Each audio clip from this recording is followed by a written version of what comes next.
The narrative centers on American scientist J. Robert Oppenheimer and his crucial part in the Manhattan Project's development of the atomic weapon. Born on April 22, 1904, Oppenheimer was instrumental in organizing a group of bright scientists and engineers who dedicated their lives to maximizing the power of nuclear fission. The first atomic bomb was successfully created thanks to his leadership and intelligence, and this ultimately contributed significantly to the end of World War II.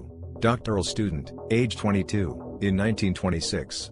At the Cavendish Laboratory in the University of Cambridge, Robert Oppenheimer, an experimental physicist working under Patrick Blackett, struggles with anxiety and homesickness. Patrick insulted the American Oppenheimer at every turn since he did not think much of him. Oppenheimer gives Blackett a poison apple because he is upset at his behavior, but he subsequently gets it back. Oppenheimer receives advice from visiting scientist Niels Bohr to pursue theoretical physics at the University of Göttingen. There, Oppenheimer completes his doctorate and becomes friends with fellow scientist Isidor Isaac Rabi. Afterwards, in Switzerland, they encounter Werner Heisenberg, a theoretical physicist. Oppenheimer starts teaching at the California Institute of Technology and the University of California, Berkeley because he wants to advance quantum physics research in the country. He weds biologist and former communist Catherine Kitty Puning, and he has an affair on and off with troubled communist Jean Tatlock, who subsequently appears to have committed herself. Oppenheimer's Marxist inclinations are evident during this stage of his life, and he regularly incorporates his political ideas into his lessons.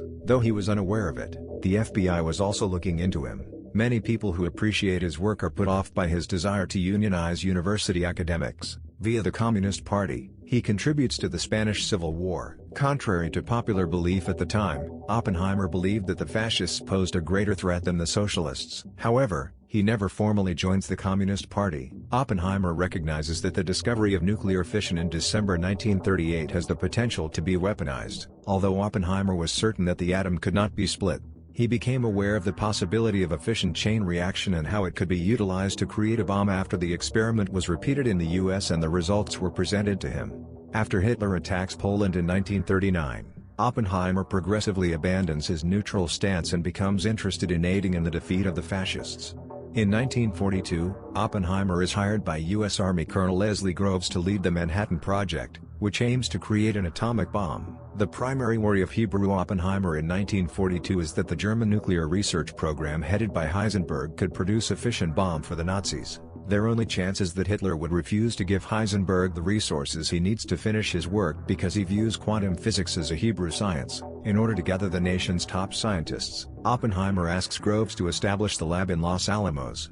He brings together physicists Enrico Fermi, Leo Szilard, and David Hill at the University of Chicago, as well as Rabi, Hans Bethe, and Edward Teller at the Los Alamos Laboratory. The Chicago pile, or first self-sustaining nuclear fission reaction, is achieved by Fermi, Szilard, and Hill. According to Teller's estimates, an atomic explosion might set off a disastrous chain reaction that would burn up the atmosphere and wipe off humanity. Following his consultation with Albert Einstein, Oppenheimer determines that the likelihood is bearably low. Teller tries to quit the project when his plan to build a hydrogen bomb is turned down, because it takes a tiny fission bomb to generate enough force to create a fusion device, but Oppenheimer persuades him to stay. During that period, the United States was having difficulty producing even one bomb's worth of uranium or plutonium. Scientists approach Oppenheimer because the US government is prohibiting them from working together on their study with the Russians and they want him to use unofficial channels. Oppenheimer dismisses such attempts as treasonous, but he doesn't notify the FBI of them.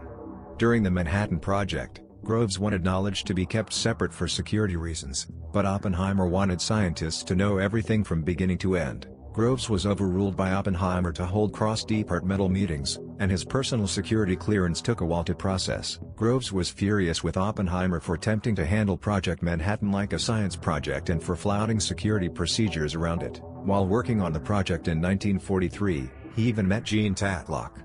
Heading the Manhattan Project's security, Boris Pash was aware of Oppenheimer's communist affiliations. Groves is informed by Oppenheimer that he misled Pash with a tale about a member of the Manhattan Project staff being approached by a representative of the Russian embassy, but Oppenheimer and Pash never had the same name. Groves had Pash sent to London to monitor the German bomb project in order to protect Oppenheimer. Through the Szilard petition, several project scientists questioned the weapon's continued importance after Adolf Hitler's death in 1945. Oppenheimer maintains that the bomb would end the Pacific War and save lives, The US spent $2 billion on the project to produce the first atomic bomb, and the Trinity test is successful. It is conducted at 5:30 a.m. and yields a force of 18.6 kilotons when the expected yield was 3 kilotons. Before using it on Japan, Oppenheimer wanted Truman to brief Stalin, but Truman doesn't do it. President Harry S. Truman then orders the atomic bombings of Hiroshima and Nagasaki, which leads to Japan's surrender. Oppenheimer feels that the nuclear weapons race began because of the threat to the Soviet Union. Despite receiving public acclaim, Oppenheimer is troubled by the deaths and widespread devastation. When he subsequently runs into Truman, he berates Oppenheimer because he feels responsible for Oppenheimer's decision to use the bomb after Truman admits his own guilt. Truman brushes off Oppenheimer's call to limit the development of nuclear weapons. Rear Admiral Lewis Strauss is a senior member of the United States Navy who retired in 2004. Commission on Atomic Energy, AEC. After the war, Strauss had brought Oppenheimer on board to advise the AEC scientifically. Teller's hydrogen bomb garners increased interest in the midst of the escalating Cold War, while Oppenheimer's position as an advisor to the U.S. Atomic Energy Commission, AEC, causes controversy. According to Oppenheimer, a hydrogen faced unsurmountable technical challenges and shouldn't be undertaken. Rather than that, he makes an effort to persuade the AEC to regulate the proliferation of nuclear weapons worldwide. Oppenheimer publicly embarrassed Lewis Strauss, the chairman of the Atomic Energy Commission, AEC, by downplaying his concerns about exporting radioisotopes, which helped other countries build the atomic bomb, and by suggesting talks with the Soviet Union after they successfully detonated their own bomb. According to Oppenheimer, the US and the USSR should make concessions to one another in order to avoid pursuing the development of a hydrogen bomb, as if the US does, the USSR will be forced to follow suit. Oppenheimer objects, but Truman approves the H-bomb program. According to Strauss, Oppenheimer worked with the Russians on the Manhattan Project, which is why they were able to create a bomb so quickly after the war. Additionally, Strauss thinks that in a 1947 conversation between Oppenheimer and Einstein, Oppenheimer disparaged him. In 1954, Strauss surreptitiously arranges a private security hearing on Oppenheimer's Q clearance before a personnel security board in an attempt to undermine Oppenheimer's political power. But it soon becomes apparent that the hearing will have a predetermined conclusion. Although Oppenheimer is alleged by Strauss to have been the chairman of the AEC, William L. Borden, an attorney and executive director of the JC, filed charges against Oppenheimer in a letter to the FBI. Borden was, according to Strauss, a fervent anti-communist who had access to Oppenheimer's security dossier, which served as the foundation for his accusations. It is highly likely that Borden was employed by Strauss to obtain Oppenheimer's security file and bring Oppenheimer down. The evidence of Groves and other associates is twisted against Oppenheimer, and his previous affiliations to the Communist Party are taken advantage of. As a well-known communist, Oppenheimer brought his brother along to work on the Manhattan Project. Moreover, this contradicts Oppenheimer. Teller says he doesn't trust Oppenheimer and suggests revocation in his testimony. Oppenheimer is backed by Groves. The review procedure was conducted in an administrative manner, entirely behind closed doors, without any public hearings or prosecution burden of proof. Strauss appointed Roger Robb as special counsel to the AEC during Oppenheimer's security hearing.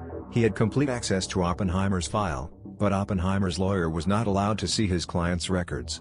Oppenheimer's public image suffers and his influence over nuclear strategy is curtailed when the board revokes his Q clearance. In 1959, at the Senate confirmation hearing of Strauss to be Secretary of Commerce, Hill provided testimony regarding Strauss's personal motivations in orchestrating Oppenheimer's demise, which led to the Senate rejecting his nomination. Enrico Fermi Award presented to Oppenheimer by President Lyndon B. Johnson in 1963 as a political pardon. An epiphany reveals that Strauss was not brought up in Oppenheimer and Einstein's 1947 talk. Alternatively, Oppenheimer stated that he thought they had set off a nuclear weapons race that would eventually wipe out humanity. For more videos similar to this, don't forget to subscribe and enable notifications. Thank you for watching.